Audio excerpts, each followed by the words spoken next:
नमस्कार, आप देख रहे हैं प्रदेश का सबसे भरोसेमंद news channel India news Uttar Pradesh Uttarakhand और मैं हूं आपके साथ शुभेंदु सिंह। देश के सबसे बड़े सूबे में चुनाव हो और नेता बेतुके बयान ना दें, ऐसा हो ही नहीं सकता है। चुनावी मौसम में नेताओं की जुबान पर ऐसा जहर आ जाता है जो सियासी माहौल के रंग में भंग डालने जैसा होता है। अपने बयानों को लेकर हमेशा चर्चा में रहने वाले एसपी सांसद एसटी हसन ने एक बार फिर से विवादित बयान दिया। मुरादाबाद में एक कार्यक्रम में सांसद डॉक्टर एसटी हसन मुसलमानों को कॉमन सिविल कोड का खौफ दिखाकर डराते हुए नजर आते हैं। एसपी सांसद ने कहा कि बीजेपी देश के मुसलमानों को मजदूर बनाकर रखना चाहती है। बहुत जल्द कॉमन सिविल कोड आने वाला है कौम के लिए। मैं आपसे इतनी दरख्वास्त करना चाहता हूं कि चुनाव आने वाले हैं, अल्लाह के वास्ते इसमें बट मत जाना। सिर्फ एक ही आपका मकसद होना चाहिए कि बीजेपी को हराना है। सांसद डॉक्टर एसटी हसन सपा के दिग्गज नेता आजम खां के करीबी माने जाते हैं और ऐसे में एसटी हसन का यह बयान एसपी मुखिया अखिलेश यादव को मुश्किलों में डाल सकता है। लेकिन जिस तरह अखिलेश यादव ने जिन्ना के जिन को जिंदा किया, उससे साफ है कि समाजवादी पार्टी मुस्लिम वोटरों को डराकर अपने पाले में कर लेना चाहती है। ऐसे में सवाल तो बनता है कि क्या मुसलमानों को एसपी महज वोटर मान रही है? क्या धर्म में बांटकर एसपी मुसलमानों का वोट पाना चाहती है? क्या मुस्लिमों का तुष्टीकरण कर अखिलेश यादव मुख्यमंत्री बनना चाहते हैं?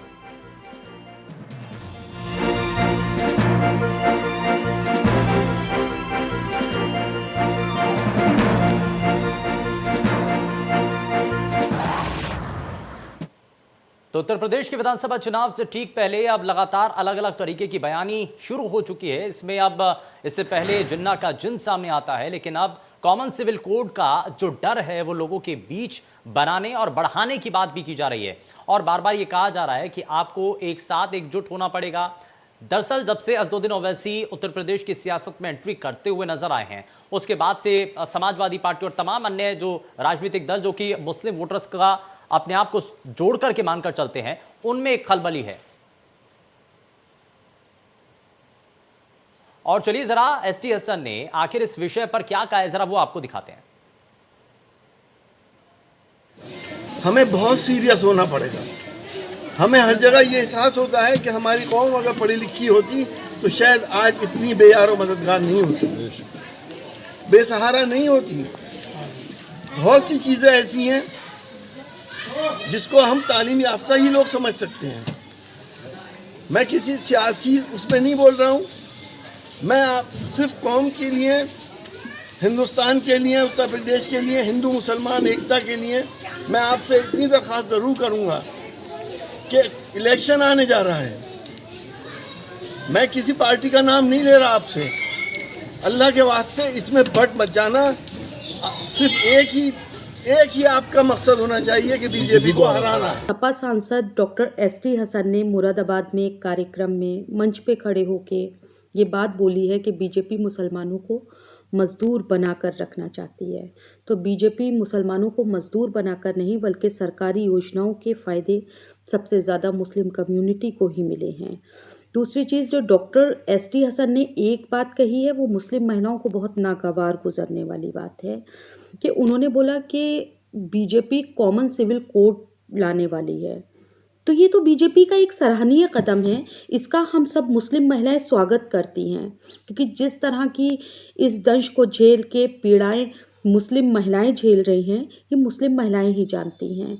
और 3 तलाक का कानून बनने के बाद मुस्लिम महिलाओं के अगला मुद्दा जो था वो बहु विवाह को ही लेके था।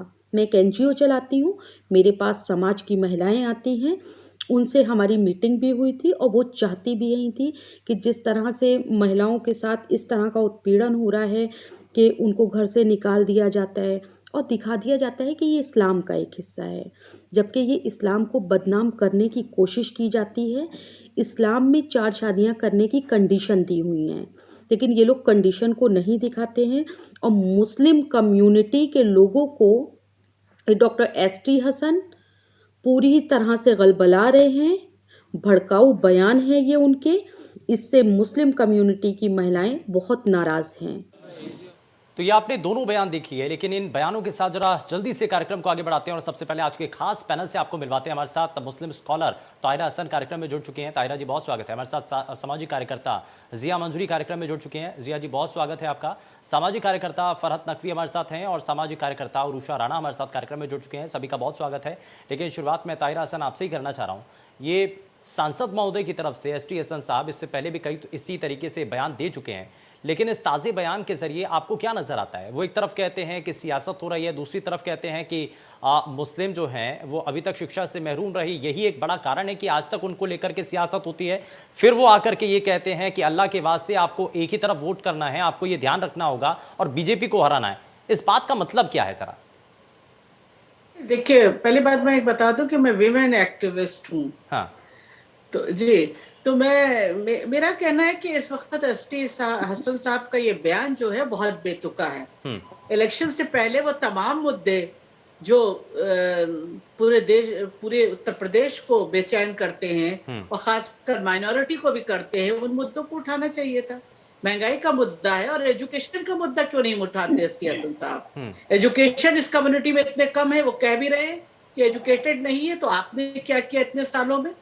आपने उनके एजुकेशन के लिए क्या किया? इतने जो हमारे मुस्लिम इदारे हैं उन्होंने क्या किया? तो ये सवाल उनके ऊपर भी आता है।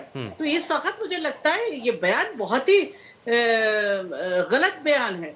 इस वक्त अहम मुद्दे हमारे बीच में थे। हमारे बीच में एजुकेशन का मुद्दा उठना चाहिए था, नौकरी का मुद्दा उठना चाहिए था, बेरोजगारी का मुद्दा उठना चाहिए था, महंगाई का मुद्दा उठना चाहिए था। एसटी हसन साहब ही तो पूरा पोलराइजेशन की बात कर रहे हैं और ये सबसे बड़े लोकतंत्र में पोलराइजेशन की बात नहीं होना चाहिए। ये देश संविधान से चलता है, सबसे बड़ा लोकतंत्र है जहां पर बाबा साहब भीमराव अंबेडकर की डेथ एनिवर्सरी है। उन्होंने इन सब चीजों को देखते हुए उसमें इंश्योरेंट किए हैं सब महिलाओं के अधिकार। उन्होंने कहा भी था, कई बार कहा, जब 1927 में भी वो महिलाओं के गैदरिंग को एड्रेस कर रहे थे तो उन्होंने कहा कि मैं किसी समाज को कितना सभ्य है ऐसे जानता हूं कि वहां औरत की हैसियत क्या है, उसका डिसीजन मेकिंग में क्या पोजीशन है।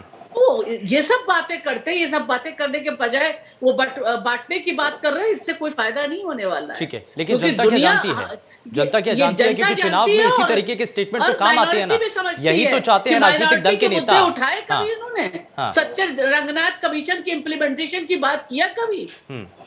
कभी नौकरी की बात की, एम्प्लॉयमेंट की बात की, कम्युनिटी के आपने कभी फलाह बहबूद की बात नहीं की और आज आप खड़े होकर उसको डिवाइड करने की बात कर रहे हैं। कॉमन सिविल कोड तो बाबा साहब भीमराव अंबेडकर आजादी के फौरन बाद लाना चाहते थे, इसलिए कि औरतों को बराबर हिस्सा मिले, उनकी जायदाद में मिले, लैंड पे उनका राइट हो, उनका एजुकेशन पे राइट हो, उनका डिसीजन मेकिंग पे राइट हो, उनका नॉलेज गेन करने में राइट हो। ठीक है, जब औरत नॉलेज गेन करेगी तो अपनी बात खुद, लेकिन उसके लिए तो शुरुआत शिक्षा से होनी चाहिए ना फरहत नकवी। इस बात का भी जिक्र हो रहा है कि 74 साल हो चुके हैं, सिर्फ एक वोटर के तौर पर ही देखा जा रहा है। और इसके पीछे एक बड़ा कारण ये है कि जो मुस्लिम समाज के लोग हैं उनको क्यों नहीं शिक्षा दी गई, या बाकी और जो पिछड़े तबके रह गए क्यों नहीं उनको शिक्षा की से महरूम रखा गया, क्यों नहीं उनको इसके साथ जोड़ करके देखा गया? अगर ऐसा किया जाता तो शायद आज परिस्थितियां दूसरी होती, आज सियासत नहीं हो रही होती। देखिए, सियासत करने की बात है तो इनकी ये वोट बैंक की राजनीति है, सबके सामने जाहिर सी बात है ये। और रही बात कॉमन सिविल कोड आने की, तो अगर इस चीज को हम अपनी बहन, अपनी बेटी के ऊपर सोच के रखेंगे तो हमें ये कॉमन सिविल कोड बीजेपी लेके आ रही है, हमें कोई एतराज नहीं होना चाहिए। लेकिन एसटी हसन क्योंकि टोटली अपनी वोट बैंक की राजनीति कर रहे हैं, जिस तरह 3 तलाक का मुद्दा उठा उस टाइम भी विपक्ष ने आके तरह तरह की बातें कही थी, लेकिन फिर भी महिलाओं ने अपने हक के लिए लड़ा था ना, अपनी जान को हथेली पे रखा था। क्या क्या महिलाओं के साथ हुआ ये तो सबके सामने बात है। लेकिन फिर भी 3 तलाक का कानून बना क्योंकि महिलाएं बहुत मजबूती के साथ इस लड़ाई को 3 तलाक की लड़ा। उसके बाद अगर कॉमन सिविल कोड आने की बात होती है तो ये भी मुस्लिम महिलाओं के पक्ष की बात है, हित की बात है। तो इसमें आखिर वोट बैंक की राजनीति कैसी, क्या चाहते हैं वो, क्या कहना चाहते हैं, इस चीज का मतलब कुछ समझ में नहीं आया। बेतुका बयान था, बिल्कुल अभी ठीक कहा तायरा जी ने कि एकदम बेतुका बयान है इस टाइम पे जो उन्होंने इस टाइम बयान दिया है। जिया मंजूरी जी, क्या आपको लगता है कि इसमें सियासत हावी है और इसी सियासत की वजह से तो पिछड़ापन रहा है, जिसका जिक्र खुद एसटी हसन भी कर रहे हैं? देखिए, एसटी हसन जैसे जो लोग हैं उनकी भाषा शैली, उनकी विचार शैली बहुत ही दूषित है। इससे पूर्व भी वो कई महिलाओं के प्रति इस प्रकार के डेरोगेटरी कमेंट पास कर चुके हैं। वो अपने ही तबके के लोगों को भरगलाते हैं। आप ये देखिए कि एजुकेशन का मुद्दा बहुत बड़ा मुद्दा है। और दूसरी बात, यदि हम बोलें कि नहीं इस सरकार ने मुसलमानों के लिए कुछ नहीं किया या उनके साथ बड़ी ज्यादती हुई है, तो मैंने खुद ने डेटा चेक किए नीति आयोग के, जिसके अंदर की 5,000 करोड़ रुपए सालाना मुस्लिम कम्युनिटी के ऊपर खर्च किए गए हैं विभिन्न स्कीम्स में, जिसमें pre graduation schemes, post graduation schemes, then after abroad studies, higher studies, इस टाइप की चीजें इस गवर्नमेंट ने की है। तो ये फैक्ट है। लेकिन आप ये सोचिए कि इस प्रकार की बात इनकी जो इन्होंने कही है, सबसे पहले मैं बताना चाहूंगी कि संविधान का अर्थ क्या होता है। सम मतलब होता है समानता, विधान मतलब होता है नियम। वे नियम जो सबके लिए समान हो, वो होता है संविधान। तो संविधान, भारतीय संविधान सबके लिए समान हो, अगर ऐसा हो रहा है जो इतने सालों में नहीं हुआ, तो किसी को भी दिक्कत क्यों होनी चाहिए, किसी प्रकार की भी। और दूसरी बात, स्त्रियों के हक की बात यदि हम करें, तो चाहे जायदाद में हो, चाहे उसके अडॉप्शन के हक नहीं है मुस्लिम महिलाओं को। अगर वो चाहती हैं, वो सिंगल हैं और वो अडॉप्ट करना चाहती हैं बच्चा, तो उसका अधिकार नहीं देता उनको शरिया। और उनको उनकी जो हस्बैंड की प्रॉपर्टी है उसके अंदर बहुत ही कम, शायद 6% लमसम हिस्सा मिलता है। तो आप देखें कि इस प्रकार के जो मैके से मिलता है, अपने माता पिता के घर से भी मिलता है, वो डिफरेंट बात है। नहीं, देखिए, मैं सिंपल सी बात बोलूंगी कि अगर हिंदुओं के यहाँ शादी होती है तो पहले दिन से लड़की के पास में अपने माता पिता के यहाँ पे भी पूरा आधा जितना बराबर का अधिकार होता है उतना होता है, अपने ससुराल पक्ष में भी उनका उतना ही अधिकार होता है। तो ये अधिकार अगर मुस्लिम लड़कियों को मिल रहा है तो किसी को कष्ट क्यों होना चाहिए किसी भी प्रकार का। दूसरी बात कि ये सिविल कोड जो है वो सबके लिए आ रहा है ना, ये कोई ऐसा तो नहीं कि मुसलमानों के लिए आ रहा है स्पेशली, है ना। This is for everyone. So इसके अंदर इस प्रकार की बातें बोलना कि नहीं आपको हराना है और ये करना है, देखिए सबसे बड़ी बात मैं इतना बताना चाहूंगी, इस प्रकार के जो विचारधारा वाले पुरुष होते हैं वो कभी भी महिलाओं को आगे जाते देखना नहीं चाहते हैं। वो जैसे ही उनकी महिलाएं घर की जागरूक हो जाती हैं, समझदार हो जाती हैं, पढ़ी लिखी हो जाती हैं, तो वो उनके द्वारा किए हुए हर चीज पर प्रश्न करती हैं, उनके द्वारा लिए हुए हर डिसीजन को पूछती हैं कि क्यों लिया। तो जब हमारे भारत में, जो कि बहुत बड़ा तबका रहता है और उसकी महिलाएं जिनको बहुत समय से पिछाड़ के रखा हुआ है, जिनको कि बहुत समय से अधिकार बराबर के नहीं मिले, अगर कोई उनके लिए अच्छा कर रहा है तो इसके अंदर मैं पूर्णतः इसका समर्थन करूंगी और मुझे मालूम है कि मेरी मुस्लिम बहनें भी इसका समर्थन करेंगी। उरुषा राणा, मैं जरा जल्दी से एक रिएक्शन आपसे भी ले रहा हूँ। ये कारण क्या है फिर, जब सियासत होती है, महिलाएं समझ भी रही हैं, लोग जानते भी हैं, तो उसके बाद जब वोटिंग होती है तो ये हिंदू मुस्लिम क्यों हो जाता है? और ये आप अगर कॉमन सिविल कोड, अगर ये इस तरीके की हवा उड़ाई जाती है, इसका डर दिखाया जाता है, तो उसमें सभी लोग अगर एक साथ आते हैं तो यहाँ जीत किसकी और हार किसकी है, क्या आपको नजर आता है उरुषा राणा? देखिए, पहली बात तो कि इस्लाम को बदनाम करने की कोशिश है, क्योंकि इस्लाम में कहीं भी औरतों पे ज्यादती नहीं कही गई है। इस्लाम में जितना हम लोग को फ्रीडम है अपनी लाइफ जीने का, मेरे ख्याल से और किसी धर्म में नहीं है। आप चाहे प्रॉपर्टी, जायदाद की बात कर रहे हैं, तो जायदाद हमारे यहाँ कब से हुजूर सल्लल्लाहु अलैहि वसल्लम की हदीस है कि लड़कियों को पहले दो। हाँ, 30%, 33% है लड़कियों का। और जो उनकी बेगम थी हमारे हुजूर सल्लल्लाहु अलैहि वसल्लम की पहली, वो तो बहुत बड़ी बिजनेस वुमेन भी थी। हाँ, हमारे यहाँ तो इस्लाम में कहा गया है कि तालीम दो बच्चों को, लड़कियां हो चाहे लड़के हो, तालीम से इज्जत आती है। तो हमारे यहाँ तो किसी ने, ये कुछ लोगों ने इस्लाम को बदनाम क्यों कह रहे हैं ऐसा कि हमारे जो समाज के भीतर जो पिछड़ापन है ना, वो शिक्षा की वजह से ही है। क्योंकि देखिए, हम एजुकेशन तमाम जितने पैनलिस्ट हैं ना, जितनी भी महिला पैनलिस्ट हैं, वो सभी मान रहे हैं कि अगर शिक्षा होती या तालीम उनको सही तरीके से एग्जैक्टली, क्योंकि एजुकेशन पे हम बात नहीं करते, बेरोजगारी पे हम बात नहीं करते, है ना। तो जब हम इस पर बात ही नहीं करते, अगर हम जातिवाद हिंदू मुस्लिम करेंगे तो हम में और बीजेपी में फर्क नहीं रह जाएगा। देखिए, हम लोग सोशल वर्कर हैं, हम लोग के लिए सारा धर्म जो है एक समान है ना।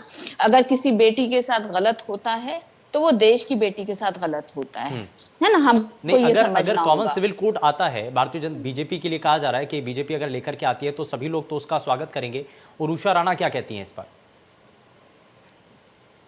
जी देखिए, स्वागत है, लेकिन देखिए हम कहते बहुत कुछ हैं, हाँ। लेकिन होता नहीं है, इम्प्लीमेंटेशन नहीं होता। आपने देखा जैसे, है ना, तो ये चीज गलत है। आप बोलते तो बहुत कुछ हैं कि हम ये करेंगे। अब जैसे 3 तलाक का मुद्दा लाए लोग, जैसे इन्हीं ने बोला भी, एक लेडी जो थी उन्होंने बोला कि वो 3 तलाक लाए, तो 3 तलाक ला के उन्होंने कोई खंबे नहीं गाड़ दिए। भाई 3 तलाक लाए, अगर ठीक है आपने उसमें महिलाओं का दर्द समझा, वो महिलाएं कहाँ हैं, वो बच्ची कहाँ है जिसका हाथरस में जो कांड हुआ था, लखीमपुर, है ना, और भी बच्चियों का आए दिन उन्नाव में जो कांड हुआ था, नहीं, जो लेकिन सिंगर ने लेकिन 3 किया था। तलाक का कानून आना क्या आपको लगता है ना सही है? ये ठीक किया या नहीं किया? नहीं। आप कह रहे हैं कि उनकी उनकी नहीं, इससे हाँ, देखिए किसी के धर्म देखिए एक मिनट। इसमें मैं एक बात बोलना चाहूंगी हाँ, कि जी, देखिए हाँ। एक सूचीबद्ध तरीके से क्राइम करना, मतलब कि आप क्राइम को लीगलाइज कर दीजिए। ठीक है, आप क्राइम को लीगलाइज कर दीजिए कि अगर आप अपनी बीवी को तलाक देते हैं तो वो जबरन उसको किसी और के साथ जाकर के रात में स्टे करना पड़ेगा या उसके साथ रात गुजारनी पड़ेगी। उसके बाद वो अपने हस्बैंड से, हाँ हलाला, ठीक है, तो आप उसके बाद वो अपने हस्बैंड से दोबारा शादी कर सकती है। ठीक है, तो आप लीगलाइज कर रहे हैं क्राइम को। ये मोहतरमा बोल रही है कि मतलब ये बिल्कुल गलत नहीं है। किसी स्त्री से पूछिए कितना कष्ट होता होगा उस स्त्री को जिसके ऊपर ऐसी स्थिति आती होगी। पहले बात समझिए, हाँ। आपको इस्लाम के बारे में पता नहीं है। इस्लाम के बारे में आप पहले मेरी राय सुन लीजिएगा, फिर आप अपना मशवरा दीजिएगा प्लीज। देखिए मैं बताइए इस्लाम में उषा। बहुत पढ़ती हूँ। उषा जी, 3 हाँ, तलाक के देखिए, बारे में अपनी राय दीजिए। 3 तलाक का हम जो बता कानून रहे हैं। आया उसके बारे में एक अपनी ठीक राय है, ठीक है। दीजिए। हाँ, उषा देखिए राणा, पहली हाँ। बात तो तलाक जो है हमारे यहाँ अच्छी बोली नहीं गई है। जो कुरान में लिखा है वो ये लिखा है कि तलाक को सबसे खराब चीज बोली गई है कि नहीं, तलाक अच्छा को उषा आप राणा, दीजिए एक ना। सवाल का जवाब तो दीजिए। 3 तलाक कह देने से क्या तलाक हो ट्रिपल जाता तलाक है? इन वन गो कुरान में नहीं क्या है। क्या ऐसा होता है कि नहीं होता है? हो जाएगा तलाक, आपने बोल दी तो तलाक तो है ही है, इसको तो आप नहीं, मना नहीं कर कुरान सकते। में नहीं दिया है। ये आखिर It's not कैसे हो a- सकता है? ये यही तो कुरान ताहिरा में नहीं ताहिरा है। सन जी, कहाँ ताहिरा लिखा सन है? जी, ये ताहिरा सन कुरान जी। में कहीं नहीं लिखा है कि 3 तलाक इन वन गो। हाँ। तलाक में लेकिन कहीं तलाक का एक ये मिनट। तरीका कुरान शरीफ में देखिए कहीं लोगों दिया ने नहीं तरीका है। इस्लाम कहीं को मेंशन गलत नहीं मोल्ड है। दिया है, गलत तरीके से दिखा रहे हैं। हाँ, नहीं तो अभी आप 3 उसपे तलाक की सारे चीज पे तो आप पूरे इस्लाम को गलत को- तरीके से पेश कर रही हैं। नहीं, हम क्या आपने अभी पेश कर बोला, रहे हैं? जो आपने हम- अभी बोला कि 3 तलाक बोल दिया तो हो गई। आप इस चीज के बारे बिल्कुल में हो बताइए, गई। कहाँ लिखा है? कहाँ लिखा है? इसको भाई बड़े सूरह बड़े निसा एक्सेप्ट कर लिया। ये जब 3 तलाक का अनइस्लामिक है, कानून इसीलिए बना तो तो बहुत हाईएस्ट बड़े कोर्ट बड़े हमारे मौलानों साथ ने इस खड़ा चीज को हुआ। एक्सेप्ट कर लिया कि 3 तलाक कुरान का हिस्सा नहीं है, इस्लाम का देखिए, हिस्सा नहीं है। कोर्ट किसी के धर्म को वो नहीं कर सकता। भाई नहीं, अलग अलग कोर्ट धर्मों नहीं। में है। नहीं एक उषा मिनट, राणा, एक अगर मिनट। अगर मिनट। आपके लिए कोई तलाक संवैधानिक व्यवस्थाएं तय की किया। गई हैं, अगर किसी महिला के साथ, देश की किसी भी महिला के साथ अच्छा, कोई भी सारा धर्म हो, संविधान अगर गलत होता है, इस्लाम आपको के लगता है कि उसमें 3 आ तलाक जाता है? 3 नहीं, तलाक आप ये बताइए, हाँ। सारा संविधान इस्लाम के उस पे आ जाता है नहीं, सती और प्रथा चीजें भी चाहे तो रोकी जितनी गई गलत थी। हो, नहीं, आपको सती आपको प्रथा लगता है कि भी सुधार हुई थी, वो सुधार तो होना चाहिए कि नहीं होना संविधान चाहिए? नहीं, सुधार होना चाहिए। सुधार यूं होना चाहिए जो बाल हमारे विवाह, यहाँ सती प्रथा सभी रोकी जो गई हैं। हाँ, सभी रोकी गई थी भाई। जो गलत, जैसे कुछ मौलाना हो गए, कुछ पंडित हो गए जो अपने स्वार्थ के लिए, है ना, हमारे यहाँ धर्म ऐसा का- कोई इस प्रकार का कोई भी वो नहीं है, रूल ये नहीं है आप जिसके कह यहाँ रही पे हैं, कि ये आप किसी कह रही स्त्री हैं। को हर किसी धर्म और के में यहाँ जाना पड़े। इस्लाम अच्छे का बुरे हिस्सा लोग है। होते हैं, ये आप ऐसा- मानिए। इस चीज हर की धर्म आप में यहाँ पे अच्छा यही तो लीजिए बड़ा ना, कारण है ना, समझना पड़ेगा। यही तो बड़ा कारण है तो कि ये अगर समझना सही पड़ेगा, है तो यहाँ सही को सही कहना, एक नियमों मत की सही बात कहना, कर रहे हैं, हम ये बड़ा यहाँ मुश्किल हो लोगों की जाता बात है। नहीं कर ताहिरा रहे सन जी, हैं। ठीक है, मैं एक की एक बात करके कर जरा रहे हैं। रिएक्शन लेता हूँ। मैं ताहिरा सन जी, मैं जरा एक चीज समझना चाह रहा हूँ कि अब समाज के अंदर अगर बदलाव लाना है तो सभी को तो सही कहना पड़ेगा, और अगर कॉमन सिविल कोड आता है तो इसका स्वागत क्यों नहीं होना चाहिए? और इसको लेकर के सबसे बड़ा सवाल यहाँ पर एक और उठता है कि शिक्षा की जो कमी रही है, क्यों नहीं हम शिक्षा पद्धति को सभी लोगों तक उतना अच्छे तरीके से पहुंचा पाए हैं, जिसको लेकर के पिछली सरकारों के ऊपर आरोप लगते रहे हैं, और क्यों ना लगे? नहीं, बिल्कुल, देखिए कॉमन सिविल कोड जो है वो औरतों सभी और महिलाओं को respect to caste, creed, religion, उनका एक्सेस प्रॉपर्टी पे, उनका एक्सेस फाइनेंस पे, उनका एक्सेस नेचुरल रिसोर्सेज पे, सब पे बराबर से होगा। एडॉप्शन पे, हर चीज पे वो कर सकती हैं। तो उसमें कोई धर्म जात की बात नहीं रहेगी। तो जाहिर है कॉमन सिविल कोड सबके लिए। याद कीजिए पहले लॉ मिनिस्टर, आज मैंने कहा ना डेथ एनिवर्सरी है बाबा साहब भीमराव अम्बेडकर की, जिनके संविधान पे बड़ी बात होती है, संविधान रचयिता है बाबा साहब। तो जब उन्होंने कॉमन सिविल कोड लाना, हिंदू कोड बिल ला रहे थे, तो क्या हुआ था, कितना विरोध हुआ था। और आजाद भारत के पहले लॉ मिनिस्टर ने रिजाइन किया था। तो जब इस तरह के रिफॉर्म आते हैं तो आवाजें उठती हैं विरोध की। और ये कहना कि महिलाएं इस जाति में, इस धर्म में मार्जिनलाइज है, इसमें नहीं है, ऐसा नहीं है। सब धर्मों में मार्जिनलाइज है महिला। हाँ। हम लोग महिलाओं पे आज 25 साल से महिला पे काम करती हूँ। आज भी डोमेस्टिक वायलेंस एक्ट हम महिलाएं लड़के लाए हैं। और इसलिए तो कहा जाता है ना कि धर्म से ऊपर उठकर के अगर आप एक महिला होने के नाते महिलाओं की परेशानी को अगर समझेंगे तो शायद उसका समाधान निकलेगा। हाँ। ऐसी बात नहीं, ये ना कहिए कि इस धर्म में प्रताड़ित है, उस धर्म में नहीं है। हाँ। महिलाओं को खांचे में मत बैठिए। ये तो सभी धर्मों के लिए ना उषा राणा, ये तो सभी धर्मों के लिए। मैं इसमें फरहत नकवी आपको भी जोड़ता हूं, ये तो सभी धर्मों के लिए ना, ये किसी एक विशेष धर्म के लिए थोड़ी है ना, ये सभी धर्मों के लिए समान है, सभी धर्मों की महिलाओं के लिए है, ये तो सभी धर्मों को समान रखने के लिए है ना। बिल्कुल बिल्कुल। फरहत नकवी जी, पहली बात तो जो राणा जी ने अभी ये बात कही कि ये बहुत अटपटी लगी कि 3 तलाक का कानून बनने के बाद बड़े बड़े कथित धर्म गुरुओं ने अपने अपने घुटने टेक दिए इस चीज के आगे कि 3 तलाक ना इस्लाम का हिस्सा थी ना शरीयत का हिस्सा है। लेकिन वही बात कि इस्लाम को बदनाम करने की कोशिश की जा रही है। ये बात अभी राणा जी के ही लफ्ज थे और बाद में खुद ही ये बात बोल रही हैं कि 3 तलाक हिस्सा है। ये इस चीज का प्रूफ करने कहां से हिस्सा था? पहली बात, उसका तो कानून बन गया, बात अलग हो गई। बात रही महिलाओं की हर जगह अधिकार दिए गए हैं। रही बात पर्दे की, हर चीज पे फोकस जितने भी धर्म गुरु हैं टारगेट करते हैं महिलाओं को। कोई फतवा निकालना है तो वो महिलाओं के लिए, किसी तरह से इस्लाम से खारिज करना है तो वो महिलाओं के लिए, हर तरह की बात, पर्दे के लिए लेक्चर देना है बड़े बड़े तो वो महिलाओं के लिए। आखिर कुरान उठा के खोल के तो देखिए, औरत से ज्यादा पर्दा मर्द के ऊपर वाजिब है। औरत महफूज किसकी वजह से नहीं है? तो उसके बारे में आप कहीं जलसे और मजलिस करके उन पुरुषों को नहीं समझाते हैं कि भाई आपको पर्दे में आपको क्या अधिकार दिए गए हैं, इस्लाम ने क्या अधिकार दिए हैं। तो इस तरह से इस्लाम को किया जाता है। ठीक है पुरुष राणा, देखिए अब ये माने ना माने ये तो अफसोस की बात है कि पर्दे को भी डिनाई कर रही हैं कि पर्दा इस्लाम में कहा गया है। नहीं, एक आप ना करिए, लेकिन आप दूसरे को बदनाम ना करिए, है ना। आप लोग नहीं, आप जैसे लोग भी ना इस्लाम को, मर्द को भी पर्दा है, मर्द की देखिए पर्दा क्या है, निगाहों का पर्दा है।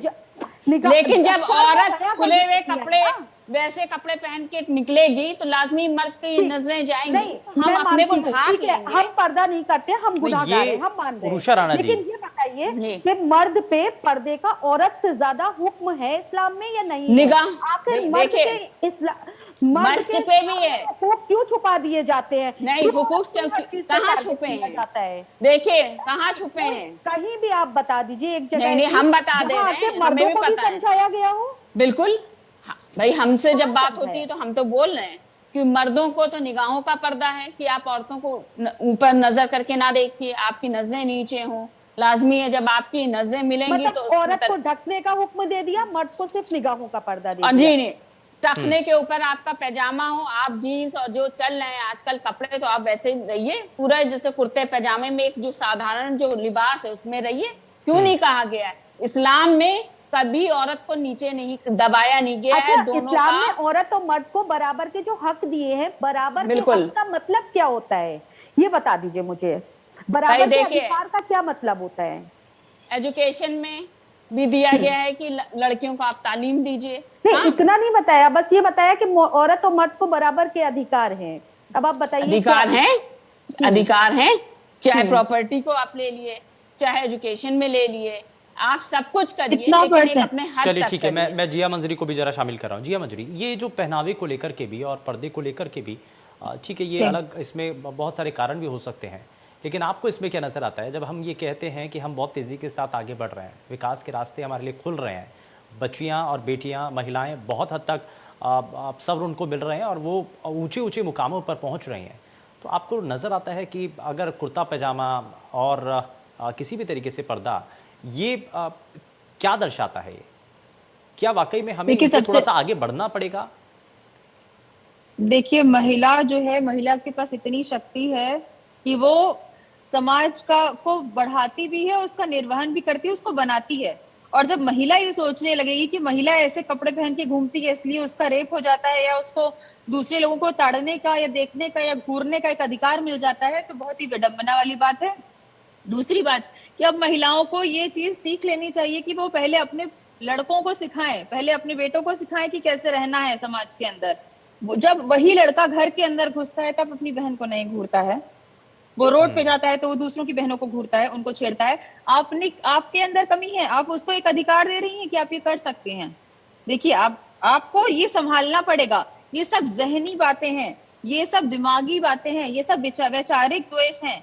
ये वैचारिक जो द्वेष है इनको साफ करना पड़ेगा। ये आप ही सिखाएंगी, आप भी अपने लड़कों को सिखाएंगी कि पर्दा तुम पे पहले जायज है, तुमको किसी लड़की को घूरना हराम है। बिल्कुल यही बात हम कह रहे हैं कि लड़कों को पहले तरबियत कैसे आप देती हैं। दूसरी बात कि लड़कियां कपड़े क्या पहन के चल रही हैं, तो आप भारतवर्ष में बैठी हैं, भारत का इतिहास देखिए, कोई वली नहीं है, कोई फरिश्ता नहीं है आज के दौर में। किसके क्या दिमाग में चल रहा है वो ना आप बता सकती ना हम बता सकते हैं। इसलिए कहा गया है कि आप अपने को ढका छुपा रखिए। स्वच्छंदता, स्त्रियों को स्वच्छंदता वो इतनी ज्यादा मिली है कि जो पैट्रियार्की की आज बात करते हैं, छुपना है।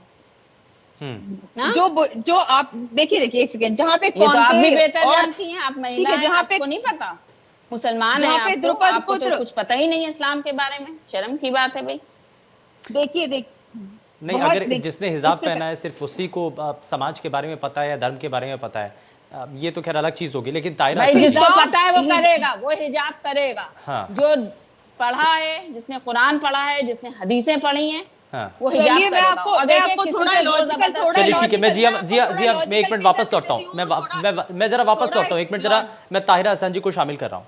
ताहिरा हसन जी, आपको क्या नजर आता है अब जब देश आगे बढ़ रहा है तो वाकई में इन चीज़ों की आज भी ज़रूरत है? ठीक है, सबकी अपनी भावनाएं होती हैं, लेकिन क्या आपको लगता है कि आगे बढ़ने की ज़रूरत है? ताहिरा हसन, देखिए, प्रोग्रेस कर रहा है। प्रोग्रेस में आप अपने तरीके से जिंदगी जीने का आपको अधिकार है। और फिर देखिए, मैं एक बात कहूँ शुभेंद्र जी, हम एक लोकतांत्रिक देश में बैठे हैं जो संविधान से चलता है, यही मैं बार बार कह रही हूँ।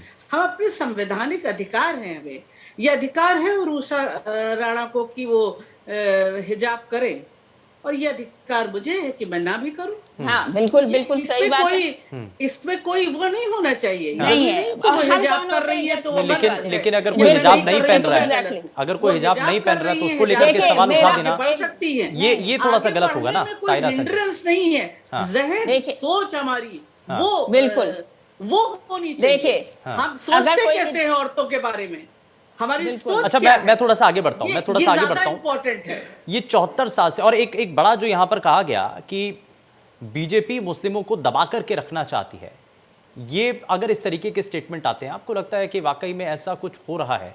चलिए, पहले तो ये कहा जाता था कि बीजेपी आएगी तो ऐसा हो जाएगा, लेकिन अब तो बीजेपी है, तो कितना बदलाव देख रहे हैं? ताहिरा हसन जी, मैं शुरुआत आपसे कर रहा हूँ, मैं आपसे जरा जानना चाह रहा हूँ, कितना बदलाव? क्या वाकई में ऐसा हुआ है कि ये स्टेटमेंट दिया जाता है कि मजदूर बनाना चाहती है बीजेपी मुस्लिम समाज के लोगों को? देखिए, वो तो बयान मैंने पहले ही कहा, एसटी हसन साहब का बयान बहुत ही, मैं कहूंगी बहुत ही गलत बयान था। और इस इलेक्शन के टाइम में इस तरह का बयान, जबकि उनको अपनी जनता, मैं कह रही कम्युनिटी के बड़े वो रहबर थे, तो कम्युनिटी का भी तो उन्होंने इशू नहीं उठाया ठीक से। उन्होंने तो कम्युनिटी का इशू भी नहीं उठाया, उन्होंने कम्युनिटी के प्रॉब्लम्स को भी आगे नहीं रखा। उन्होंने तो पूरी तरह से डिवाइड करने की बात कही कि बीजेपी को हराना है। इसका क्या मतलब हुआ? कितने लोग उनकी बात सुन रहे हैं? कौन उनको मान रहा है? मतलब वो तो एक शोषक छोड़ के चले गए, जहां पे उस देश में, और मैं तो कहूंगी शर्म आना चाहिए उनको। क्यों कहूंगी? इसलिए कहूंगी कि उस प्रदेश में, जो सबसे बड़ा प्रदेश राजनीति की दशा और दिशा तय करता है, जहां कबीर का जो पैदाइश और मरण का जो प्रदेश है, जो कहते हैं 2.5 अक्षर प्रेम का पढ़े सो पंडित होए, जो सूफी और संतोष का भी है, वहां पे वो इस तरह की बात कह के चले गए, डिवाइड करने की बात कह के चले गए। अरे आप इशू उठाते ना, जो आम जनता के इशू है उनको उठाते और कैसे एड्रेस करेंगे आप बताते आने वाले समय में, न कि आप ये कह के चले गए। तो मुझे लगता है उनके बयान को तो खुद जो पार्टी के मुखिया है उस पे उनको एक्शन लेना चाहिए कि इसका जरूरत क्या थी। दरअसल सवाल तो यही है ना कि आखिर इस पिछड़ेपन का कारण क्या रहा है, क्यों शिक्षा से महरूम रहा, और साथ ही साथ अब इसमें सियासत क्यों रही है। सिर्फ चुनावों के समय में आकर के जिक्र कर देना कि सिर्फ आपको एक तरफा वोट करनी है, और इसमें मैं उरुषा को भी जरा शामिल करता हूँ। उरुषा, आपको नजर आता है बीजेपी के आने के बाद, सत्ता में आई बीजेपी प्रदेश के अंदर और देश के अंदर, क्या मुस्लिमों को मजदूर बनाया गया, दबाया गया? देखिए, हाँ, पहली बात तो हाँ,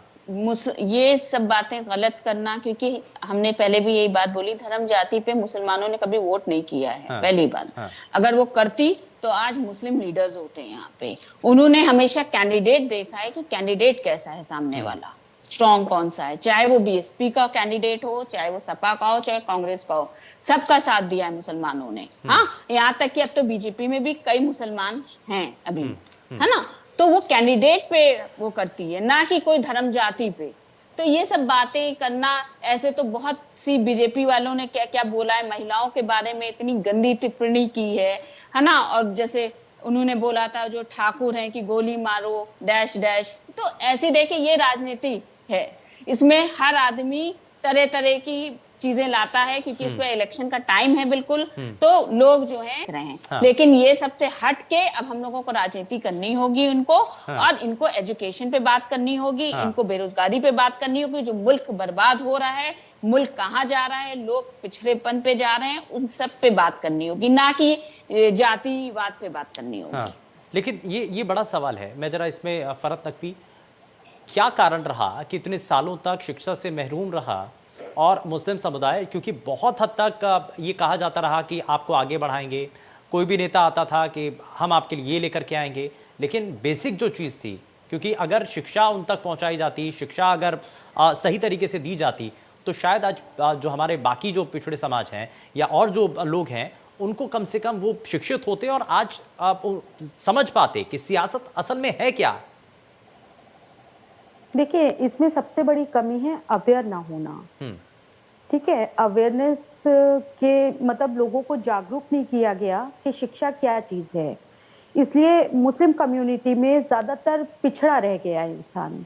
लेकिन आज की डेट में पहले के रेशो को देखा जाए तो आज की डेट में बहुत चेंजिंग आ चुकी है, क्योंकि जगह जगह एनजीओ मुस्लिम कम्युनिटी के लिए खड़े हो चुके हैं और उसके लिए अवेयर करते हैं उन इलाकों में जहाँ पे पढ़ाई की कोई वैल्यू नहीं है। वहां पे जाके हम भी अवेयर करते हैं बच्चों को कि उनको आगे बढ़ना है, शिक्षित होना है, ताकि उनका भविष्य और उनके बच्चों का मुस्तकबिल भी संवरे। तो अब तो पहले के हिसाब से तो काफी मुस्लिम कम्युनिटी में भी मैं देखती हूँ कि शिक्षित है लोग, लेकिन आज भी जहाँ पे गरीबी, बेइंतहा गरीबी है, वहां पे लोग अवेयरनेस उनको चाहिए है और उसका काम चल रहा है। लेकिन अभी उस बारे में कुछ नहीं कह सकते कि क्यों नहीं हो पा रहा है ऐसा। लेकिन लगातार हम सब लोग एनजीओ से जुड़े हुए जितने भी हैं, वो लोग लगे हैं कि हम बच्चों को शिक्षा दे सकें। आज हम भी अपने एनजीओ के माध्यम से जो 3 तलाक पीड़िताएं हैं, वो अपने बच्चों के खर्चे उठाने में सक्षम नहीं है। ठीक है, उनकी पढ़ाई नहीं हो रही है, उनको जो गुजारे भत्ते का केस कोर्ट से चल रहा है वो अभी फाइनल नहीं हुआ है। तो हम उनके बच्चों की, हमारा एनजीओ जिम्मेदारी लेता है और उनकी पढ़ाई का खर्चा हमारा एनजीओ करता है अपनी तरफ से। ठीक है, जिया मंजरी, 3 तलाक के बाद क्या आपको लगता है कि क्योंकि बीजेपी की तरफ से एक बड़ा कदम उठाया गया, आपको लगता है कि इसके बाद से कुछ चीज़ें बदलेंगी और मुस्लिम कम्युनिटी में जो खास करके महिलाएं हैं उनका एक रुझान रहेगा बीजेपी की तरफ? आपको क्या इसमें नजर आता है? जी बिल्कुल, देखिए महिलाओं के लिए तो बहुत अच्छी पहल है। दूसरी बात मैं ये कहना चाहूंगी, जो इस प्रकार के बयानबाजी करते रहते हैं लोग, उनको ये सोचना चाहिए कि सिर्फ सामाजिक नीति ही नहीं, फिर अर्थ नीति, दंड नीति भी वो शरिया के अनुसार चलाएं। ठीक है, अगर उनको लगता है कि सिर्फ सामाजिक नीति, उनकी वैवाहिक नीतियां, सामाजिक नीतियां शरिया के अनुसार होनी चाहिए, तो आप अपनी इच्छा से थोड़ी ना पिक एंड चूज कर सकते हैं। It is as a whole, it is a bundle. ठीक है, वो सब पूर्णतः आप उसको अपनाइए ना। आपकी दंड नीति भी वैसी होनी चाहिए कि अगर आप चोरी करते पाए जाए तो आपके हाथ कटने चाहिए, अगर आप लड़के को घूरते पाए जाए तो आपकी आंखें फूटनी चाहिए। है ना, वो सारी नीतियां अप्लाई होनी चाहिए। आपको किराया हराम होना चाहिए, आप किराए का इनकम नहीं यूज कर सकते हैं, आप ब्याज नहीं यूज कर सकते हैं, आप ब्याज नहीं ले सकते हैं, तो ये आपके तो लिए इस्लाम हराम में है, मना ही है। ठीक है। तो ये सारी नीतियां होनी चाहिए। तो इस प्रकार से जो भी लोग बोल रहे हैं, जैसे एसटी हसन साहब बोल रहे हैं, तो एसटी हसन साहब के इस बात के लिए तैयार हैं कि पूर्णतः इस्लामिक कानून जितने भी इस्लाम के फॉलोअर्स हैं, जितने भी मुसलमान हैं, सबके ऊपर वैसे ही लागू हो। क्या वो स्वीकारेंगे इस चीज को? हाँ। मैं उनसे ही पूछती हूँ, क्या वो स्वीकारेंगे इसको कि उनको उनके उनके ऊपर स्वीकारने से इस्लाम के क्या होता अनुसार है? हाँ। देश संविधान से चलेगा। एसटी हसन 101 बार स्वीकार ले तो क्या करेंगे? हाँ। वो रोज स्वीकारे तो क्या करेंगे? तायरा कुछ नहीं कर सकते। मैम तायरा हसन जी, देखिए मेरा कहना ये है कि इस प्रकार के जो लोग बोलते हैं, उनको सबसे पहले ये मेंटली खुद तैयार हो जाए कि वो जिस चीज को प्रोवोक कर रहे हैं, जिस चीज को वो हवा दे रहे हैं, क्या वो उसको पूर्णतः ले सकते हैं? कभी वो नहीं इस लेंगे। स्थिति में ही नहीं है। They are hypocrites. Don't exactly, expect. So that is what I am telling, they are hypocrites, they are taking points of for अच्छा देयर ठीक है, ओन मैं बेनिफिट्स। एक और पॉइंट को मैं जरा शामिल कर लेता हूँ। मैं जरा उरुशा राणा, मैं आपसे ये भी समझना चाह रहा हूँ कि आप असदुद्दीन ओवैसी आए हैं उत्तर प्रदेश की सियासत में और लगातार वो कैंपेनिंग भी कर रहे हैं। आपको लगता है कि जी। उनके आने से कुछ फर्क होगा, उनके आने से कुछ असर होगा इलेक्शन में? नहीं, कोई फर्क नहीं होगा। देखिए, चाहे वो कोई भी हो, अब जो है यहाँ उत्तर प्रदेश की जनता जो है बहुत ही उजागर हो चुकी है। उनको सब पता है कि क्या हालात हैं। वो किसी जाति, हमने पहले भी आपसे बोला, कोई जातिवाद पे कभी मुसलमानों ने कोई वोट नहीं किया है। आप बंगाल का इलेक्शन देख सकते हैं, उसमें भी सारा जोर लग गया था, वहां भी वो कूद पड़े थे, है ना। तो उनसे कोई फर्क नहीं पड़ेगा। वो कैंडिडेट देखेंगे कि कैंडिडेट को किसका मजबूत है, उसी को वो वोट करेंगे। ठीक है। वो उन्होंने अपना मन बना रखा है। ताहिर हसन जी, इस बार मुद्दे क्या आपको नजर आते हैं? 2022 का चुनाव, लेकिन उससे पहले सियासत जब हिंदू मुस्लिम को लेकर के की जा रही है, जिन्ना और तमाम अलग अलग चीज़ें, अच्छा जान, अब्बा जान, ये बहुत सारे ऐसे स्टेटमेंट है जो कि हवा में चल रहे हैं, लेकिन इन सब के बीच असल मायने में विषय आपको क्या नजर आते हैं? मुद्दे क्या होंगे जिसके आधार पर वोट होगा? ताहिर हसन। देखिए, ज्यादातर तो वोटर साइलेंट है और मुझे पूरा यकीन है कि वोट जो वो देगा वो बिल्कुल अपने मुद्दों पे देगा। वो शिक्षा पे देगा, स्वास्थ्य पे देगा, महंगाई पे देगा, एम्प्लॉयमेंट पे देगा, इन तमाम इशू दिमाग में रखते हुए देगा। क्योंकि देखिए, शिक्षा जो ऐसा इशू है वो माइनॉरिटी के लिए बहुत अहम इशू है। बहुत। क्योंकि मैं तो बार बार कहती गई, मदरसों को भी अपग्रेड कीजिए, आप उनको मॉडर्नाइज कीजिए, मेन स्ट्रीम से जोड़िए, बच्चों को बेहतर जिंदगियां बनाइए इनकी। तो वो तमाम इशू हैं उनके। और देखिए, अभी जो बात लेकिन ताहिर हसन जी, इसमें समझाने में क्या आपको नहीं लगता कि एक बड़ी चुनौती होगी? मेन स्ट्रीम में अगर मदरसों को मेन स्ट्रीम में लेकर के आए तो नहीं, मैं फिर वही बात कहूंगी। देखिए, मैं इसीलिए लोग जो हैं वो कहते हैं मुझे तरह तरह से, मैं भी झेलती हूँ लोगों के वो। देखिए, किसको समझाना है? मौलाना साहिबान को? ये जनता की बात है, ये हमारे गरीब मुसलमान ऑप्रेस बच्चों की बात है। ये सरकारों को करना पड़ेगा। तच्चर कमेटी, रंगनाथ कमीशन की रिपोर्ट ठंडे बस्ते में पड़ी है, आज लागू होती तो कुछ मिला होता बच्चों को, कुछ पढ़ के आगे बढ़े होते। भाई देखिए, अब वो जमाना चला गया कि मौलाना साहिबान कम्युनिटी का ठेका उठाएंगे। ऐसा नहीं है।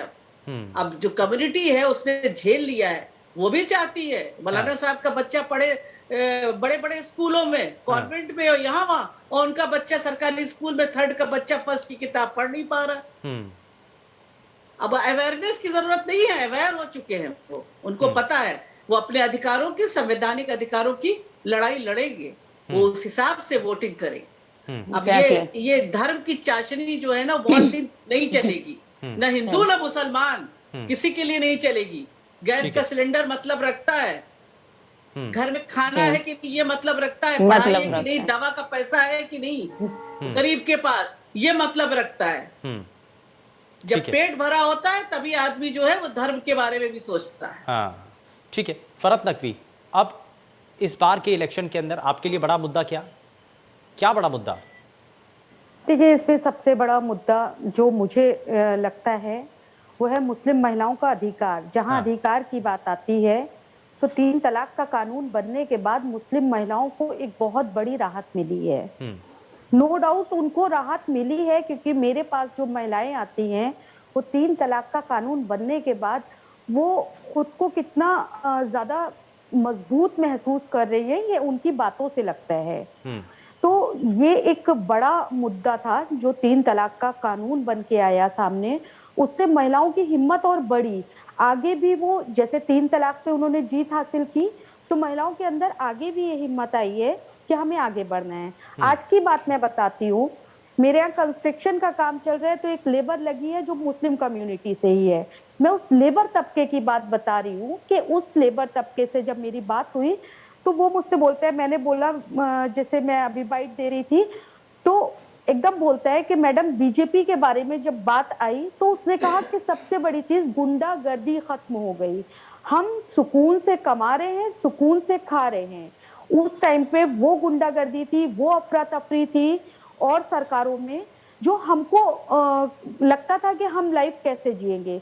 ये चीज नहीं है कि हिंदू मुस्लिम में बढ़ गया है इस सरकार में आने के बाद। इंसान हिंदू मुस्लिम में अगर बढ़ता तो कहीं भी दोगलापन सरकार ने नहीं किया है। अगर जुलूस, ये मैं उस निचले तबके की बात बता रही हूँ जिसने डायरेक्ट मुझसे ये बात कही है कि अगर जुलूस मुस्लिम कम्युनिटी के कोरोना काल में रोके गए हैं तो अमरनाथ यात्रा और कांवड़ यात्रा भी रोकी गई है। तो कहीं दोगलापन नहीं किया गया है। अगर कोविड की कंडीशन में मरे मुस्लिम कम्युनिटी के लोग हैं तो उससे ज्यादा हिंदू कम्युनिटी में लोग मारे गए हैं। तो ऐसा कुछ नहीं है कि सब चीजों में हम सरकार को ही दोष दे दें। सरकार ने जो काम किए हैं वो भी सराहनीय है। हम हर चीज को, हर नजरिए को अगर दोष सरकार को देके चलेंगे तो ये गलत तरीका है। हमको ये भी देखना है कि और सरकारों में क्या हालात थे और आज की सरकार में क्या हालात हैं। हाँ। उषा राणा, अगर तुलनात्मक तरीके से देखें कि पहले सरकार की बात क्यों है भाई? आप तो सामाजिक कार्यकर्ता हैं, हम लोग तो समाज की बात करेंगे। बात में समाज की बात करेंगे। मैं समाज में इसी में मेरा सवाल भी है इसमें मेरा सवाल भी है ताहिरा हसन जी। ठीक है उषा राणा, मैं जरा तुलनात्मक तरीके से पूछना चाह रहा हूँ कि इससे पहले की जो सरकारें थी और आज की सरकार, आपको कुछ नजर आता है, कुछ अंतर आता है? पहले की सरकारें ज्यादा अच्छी थी, आज की सरकार जो काम कर रही है उसको लेकर के सवाल उठाएं। ये तो आप बेशक, हम क्या, हर तबके का आदमी बोल देगा। हाँ। सिर्फ ये शायद बीजेपी सपोर्टर हैं, इनकी आंखें बंद हैं मेरे ख्याल से। ये सोशल वर्कर कम लग रही है। नहीं, आप सोशल वर्कर नहीं लग रही हैं। एग्जैक्ट, हम सच बताएं, आप बीजेपी की बिल्कुल एग्जैक्टली, लेकिन जो सच्चाई है वो यही है। अभी क्योंकि मैं गांव-गांव जा रही हूँ, मैं देख रही हूँ कि लोग कितना परेशान हैं। आज जो बेरोजगारी है, आज जो महंगाई है, कि सिलेंडर जब अभी मैं बोलूंगी तो आप कहेंगे कांग्रेस सपोर्टर है, कांग्रेस पार्टी काम सपोर्ट कर रहे हैं। तो हाँ, कर रहे हैं, अधिकार है आपको बोलने का। एग्जैक्टली, हम कर रहे हैं, खुल के करेंगे उसका सपोर्ट। क्योंकि कांग्रेस की जब सरकार थी उस वक्त 400 रुपए, यानी कि आप कांग्रेस सपोर्टर हैं? बिल्कुल एग्जैक्टली, आई एम ये कांग्रेस में है। हाँ, I am in Congress, exactly, I am vice president also, है ना। तो कांग्रेस उस वक्त, लेकिन मुझे लगता है कि राजनीति से ऊपर उठ करके सबसे पहले महिलाओं के बारे में तो सोचना पड़ेगा। और आज तभी होगा। प्रियंका जी को देख ही रहे हैं कि 40% उन्होंने कह दिया महिलाओं की जो लड़ाई है कि वो कंधे से कंधा मिला के आगे। चलिए ये भी देख लेंगे कितने प्रतिशत सीटें वो महिलाओं को देती हैं, ये भी देख लेंगे। कर रहे हैं वो कांग्रेस पार्टी कर रही है, इसमें तो कोई दोहराई नहीं है। ठीक है, हम तो उसी ने मुल्क को ये अच्छी बढ़ाया बात है। अगर महिलाओं, मैं वही तो कह रहा हूँ, मैं जिया मंजरी यही तो कहना चाह रहा हूँ ना कि इसमें राजनीति को छोड़ करके, सियासत से ऊपर उठ करके सबसे पहले महिलाओं के बारे में सोचना चाहिए, तभी उद्धार होगा। बिल्कुल बिल्कुल, बेशक। मेरे लिए मुद्दा जो है वो है equality, equal rights, equal duties, equal responsibilities of every citizen, and then they shall get equal education standards as well. सभी को एक समान अगर शिक्षा मिलेगी तभी एक प्रकार की विचारधारा बनेगी। किसी को कुछ पढ़ाने से, किसी को कुछ पढ़ाने से कंफ्यूजन क्रिएट होता है। और ऐसी कौन सी शिक्षा दी जाती है जो छुपा के दी जाती है, जिसके अंदर सीक्रेसी और प्राइवेसी होती है, जिसको पढ़ने के बाद बच्चों को, छोटे छोटे बच्चों को बरगला के फिदाइन बना दिया जाता है। तो मैं ये चाहती हूँ कि जो मदरसे हो वहां पे भी ओपन एजुकेशन हो, जहाँ पे कोई भी हिंदू बच्चा भी जाकर के पढ़ सके, सुन सके कि क्या पढ़ाया जा रहा है। और वैसे ही गुरुकुल भी खोलने की इजाजत देनी चाहिए सरकार को कि जब सभी धर्म के लोग अपनी धार्मिक ग्रंथ और अपनी चीजें पढ़ा सकते हैं तो क्यों नहीं पढ़ा सकते भाई, सब पढ़ाइए। क्या बिल्कुल। आप स्कूल में क्यों नहीं, आप एक स्कूल में एक रिलीजियस स्टडीज का एक सब्जेक्ट क्यों नहीं कर देते जिसके अंदर चॉइस ऑफ सब्जेक्ट बच्चा अपनी मर्जी से ले, सारे रिलीजन पढ़े वो, आखिर क्या प्रॉब्लम है? नहीं ये तो है, अगर उर्दू आप उर्दू किसी पढ़ना को चाहे अगर कोई restrict बच्चा तो क्यों उर्दू कर पढ़ रहे हैं? सकता है। देखिए वो लैंग्वेज हो गई, language, आप हाँ, समझिए वो ठीक है। लैंग्वेज होगी, दैट हाँ, इज द लैंग्वेज। हाँ। उर्दू, संस्कृत, हिंदी, ठीक है, English, these are all language. I am not talking about language, I am ठीक टॉकिंग है। अबाउट नॉलेज, आई एम आप टॉकिंग धर्म अबाउट की बात कर रहे हैं कि धर्म का अलग से एक, ठीक है। तो हाँ, एक सब्जेक्ट बना देना चाहिए कि भाई स्कूल में ही पढ़िए ना, आप अपनी चॉइस का पढ़िए, क्या दिक्कत है? हाँ। अगर कोई मुस्लिम बच्चा संस्कृत पढ़ना चाहता है, वेद पढ़ना चाहता है, तो क्या दिक्कत है? पढ़े। हाँ। वो वेद भी पढ़े, वो कुरान भी पढ़े, वो उसके अंदर इंटेलिजेंशिया, उसके अंदर एक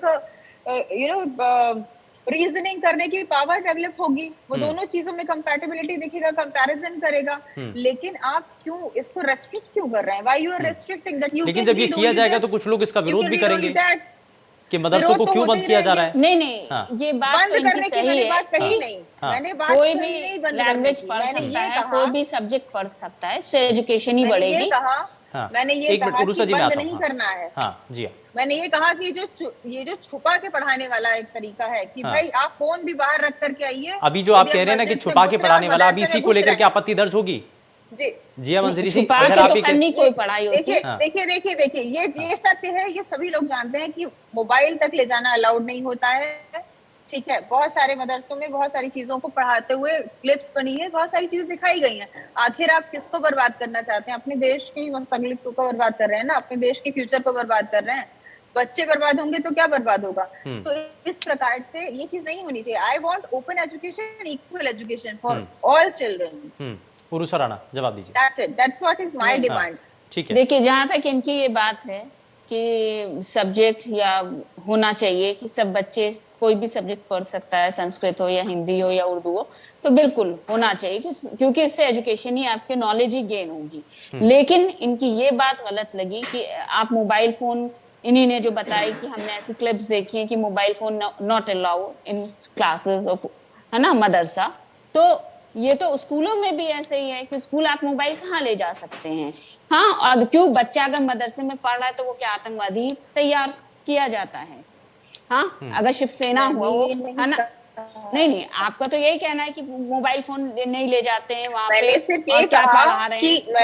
मैंने ये कहा, नहीं वो कह रहे हैं कि एक मैंने ये सीक्रेट कहा कि उनको कोई भी पढ़ाई, बच्चा- उनको इस तरीके से शिक्षा, कुछ ऐसी तालीम दी जाती है जो नहीं, कि उनके कुछ चीजें भविष्य होती के लिए हैं, बच्चा मोबाइल ले जाएगा तो बच्चे का सारा ध्यान मोबाइल पे रहेगा। देखिए स्कूलों में भी अलाउ नहीं इन होता। schools- नहीं, वो ये कह रहे हैं कि we have ट्रांसपेरेंसी आनी CCTV चाहिए। cameras. उर्सू राणा, In our दरअसल वो ये schools. कहना चाह रहे हैं कि ट्रांसपेरेंसी होनी चाहिए, कुछ छुपा करके क्या पढ़ाया जा रहा तो है, ये छुपा ऐसा के नहीं क्या होना। होता है? हाँ। मदरसे में Exactly. कौन सा छुपा के होता है? हाँ। मदरसे में ये गई है, मदरसे में क्या छुप के होता है? हाँ, मदरसे में तो कोई चीज छुप के होती नहीं है, वहां तो अल्लाह की बात होती है।